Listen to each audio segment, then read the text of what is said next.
नमस्कार, मी डॉक्टर ऋषिकेश मानधने, स्त्रीरोग प्रसूती तज्ञ, लॅप्रोस्कोपी तज्ञ व इन्फर्टिलिटी तज्ञ, जे हॉस्पिटल. 17 नोव्हेंबर हा world cervical cancer elimination day म्हणून आपण साजरा करत आहोत. वर्ल्ड सर्वायकल कॅन्सर इलिमिनेशन म्हणजे काय? सर्वायकल कॅन्सर हा मोस्ट कॉमन कॅन्सर आहे स्तनाच्या कॅन्सर नंतरचा, व तो इलिमिनेट करायचा म्हणजे त्यांच्यामुळे होणारे प्रॉब्लेम जे आहेत ते काढण्यासाठी हा डे आपण साजरा करत आहोत. आणि ह्यामध्ये सगळ्यात महत्त्वाचा पॉईंट तोच आहे की आपल्याला 2030 पर्यंत काही टार्गेट्स, काही गोल आपण समोर ठेवून चालत आहोत, ज्याच्यामध्ये 9 ते 14 वर्षामधील स्त्रियांना व मुलींना वॅक्सिनेशन करणं, म्हणजे herpes virus HPV DNA vaccine जे असतं त्याच्या अगेन्स्ट वॅक्सिनेशन करणं. आणि ज्या सेक्शुअली ॲक्टिव्ह स्त्रिया आहेत, ज्यांनी अजून मूलबाळ राहिलेलं नाही किंवा ज्यांना मूलबाळ आहेत व पुढे फ्युचरमध्ये कॅन्सर होण्याची शक्यता टाळायची आहे, अशा फिमेल्सला वॅक्सिनेशन करणं हे मेन टार्गेट आहे. त्याच्यामध्ये काय आहे की HPV वॅक्सिनेशन जे आहे ते 2 प्रकारचे आहे.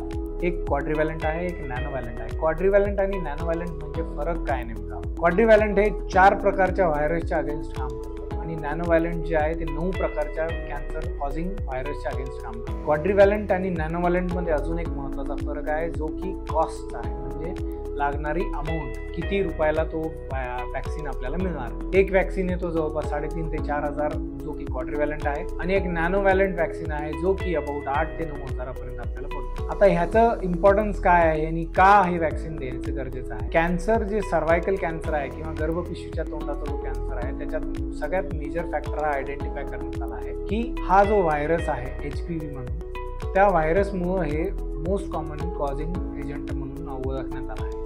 जर ह्याला प्रिव्हेंट करायचं असेल तर आपल्याला वॅक्सिनेशन हा करून घेणं गरजेचं आहे, व वॅक्सिनेशन सोबत बाकी पण काही गोष्टी आहेत जे आपल्याला प्रिव्हेंट करण्यासाठी फॉलो करावं लागतात. आपल्या स्त्रीरोग प्रसूती तज्ञांना भेटा व ह्या रिगार्डिंग एक सल्ला आणि डिस्कशनमध्ये आपल्याला काय एक्झॅक्टली करता आलं पाहिजे, व वॅक्सिनेशन कधी घ्यायचं आहे, कोणाकोणाला घ्यायचं आहे, कसं घ्यायचं आहे, डोसिंग शेड्यूल कसं आहे ते डिस्कस करा आणि भविष्यात येणारा कॅन्सर टाळा.